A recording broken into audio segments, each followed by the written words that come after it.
Russia దాడులను Ukraine ఖండించింది. జైళ్లపై దాడులు అంతర్జాతీయ చట్టాలకు విరుద్ధమంటూ ఆగ్రహం వ్యక్తం చేసింది. ఈ నేపథ్యంలో రష్యా ఉక్రెయిన్ మధ్య ఉద్రిక్త పరిస్థితులు కొనసాగుతూనే ఉన్నాయి.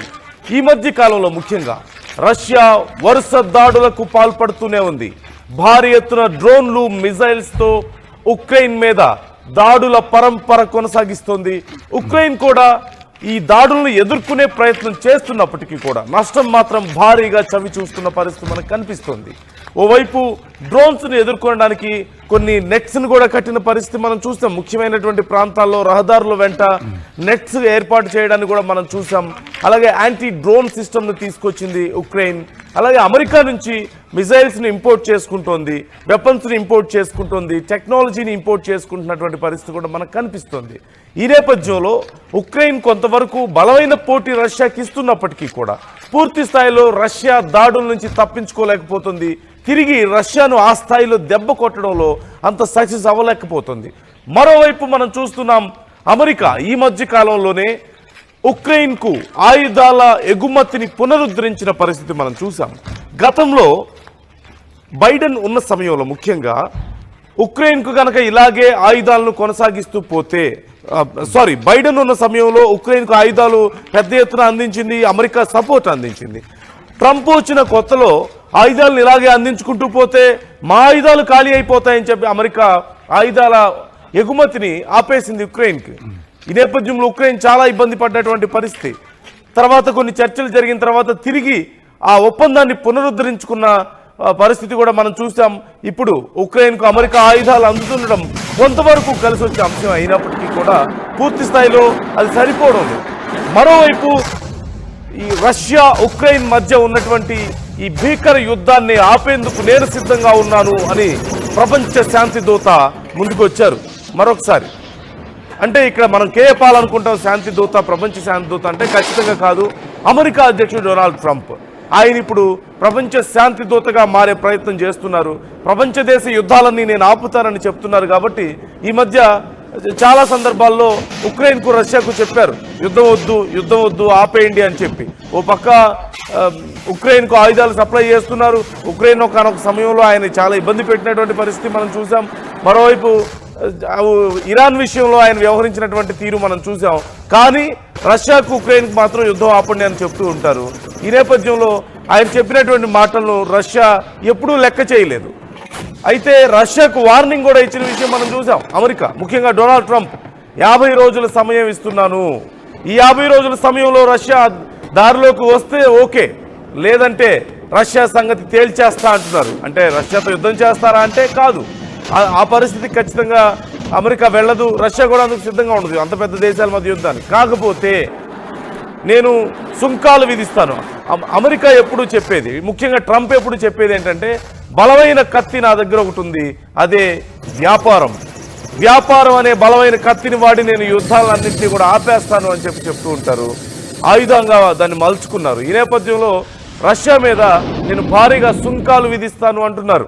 ఒకవేళ దారికి రాకపోతే ఈ 50 రోజుల్లో అమెరికా మాట విని ఉక్రెయిన్ మీద కనుక యుద్ధాన్ని ఆపకపోతే ఖచ్చితంగా నేను భారీగా సుంకాలు విధిస్తాను, 100% టారిఫ్లు విధిస్తాను అంటూ హెచ్చరించిన పరిస్థితి కూడా మనం చూసాం.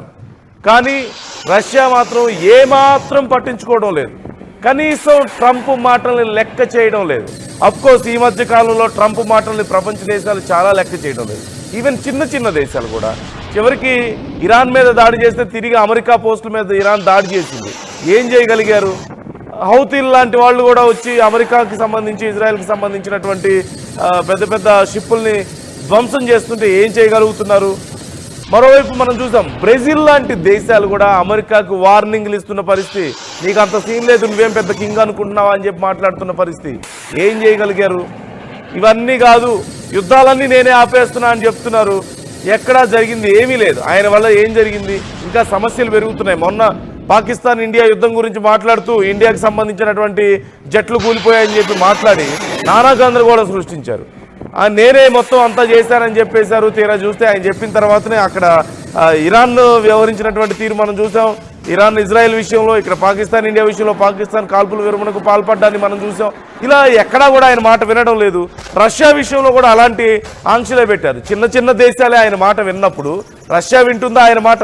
మరోవైపు ఇండియా మీద ఒత్తిడి తెచ్చే ప్రయత్నం కూడా చేస్తున్నారు. ఏమని, రష్యా నుంచి మీరు ఆయిల్ కొనుగోలు చేయడానికి వీలు లేదు, రష్యాకి ఆదాయం వస్తుంది మీరు ఆయిల్ కొనుగోలు చేయడం వల్ల అని చెప్పి మాట్లాడుతున్నారు.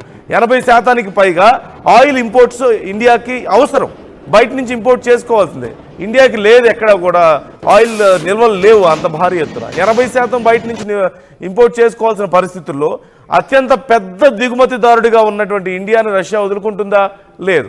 అలాగని రష్యా నుంచి ఒకవేళ ఆయిల్ని కొనుగోలు చేయకపోతే అక్కడ చాలా తక్కువ కాస్ట్లో వస్తుంది మనకి ఇండియాకి.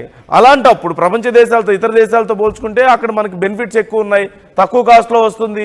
ఈ నేపథ్యంలో అక్కడి నుంచి కాకుండా ఎక్కడి నుంచి కొనుగోలు చేయాలి? ఎందుకు వింటాం నాటో మాట? మనం ఎందుకు వినాలి? ఎందుకు మనల్ని బెదిరించే స్థాయికి రావాలి? అసలు వాళ్ళెవరు బెదిరించడానికి? మనం ఎవరితో వ్యాపారం చేయాలి చెప్పడానికి? మీరేమైనా తేల్చుకోవాలి, అక్కడ ఏదైనా ఉంటే నాటో తెలుసుకోవాలి, అమెరికా తెలుసుకోవాలి.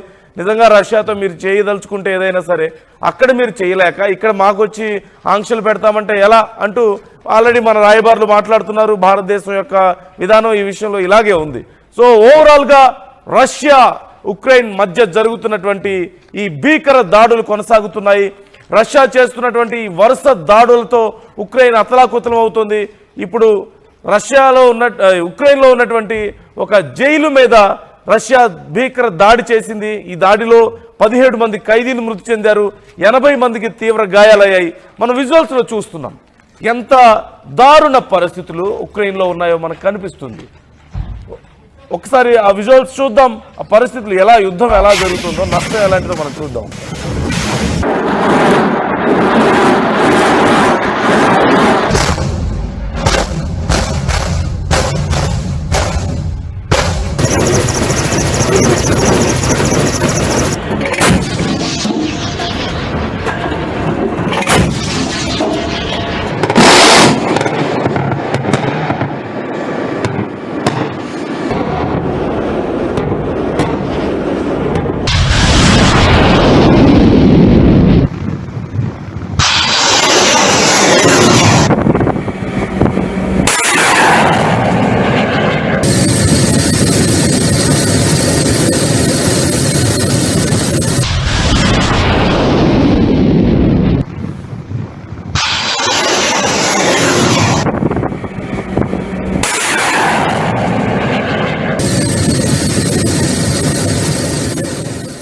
ఏ క్షణంలో ఎక్కడి నుంచి ఏ మిజైల్ వస్తుందో తెలియక, ఏ క్షణంలో ఎక్కడి నుంచి ఏ డ్రోన్ అటాక్ జరుగుతుందో తెలియక ఉక్రెయిన్లో పరిస్థితి చాలా ఉద్రిక్తంగా మారింది.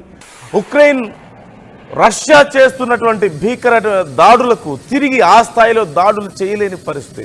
కంపేరిటివ్లీ రష్యా అంత స్ట్రాంగ్ కాదు. మరోవైపు అమెరికా నుంచి ఆయుధాల సంపత్తిని కొంత ఇంపోర్ట్ చేసుకుంటున్నప్పటికి కూడా, ఆయుధాలను ఇంపోర్ట్ చేసుకుంటున్నప్పటికి కూడా అమెరికా చాలా తెలివిగా వ్యవహరిస్తుంది. కొన్ని ఆయుధాలను మాత్రమే వాళ్ళకి చాలా లిమిటెడ్ స్కేల్లో మాత్రమే ఆయుధాలను సప్లై చేస్తుంది. అవి రష్యా లాంటి దేశాన్ని ఎదుర్కోవడానికి ఉక్రెయిన్కు సరిపోవు. మరోవైపు ఇతర దేశాల నుంచి కొంత మద్దతు, నాటో దేశాలు లాంటివి కొంత మద్దతు ఉన్నప్పటికీ కూడా ఎంతవరకు సరిపోతుంది అనేదే ఇక్కడ కీలకమైనటువంటి ప్రశ్న.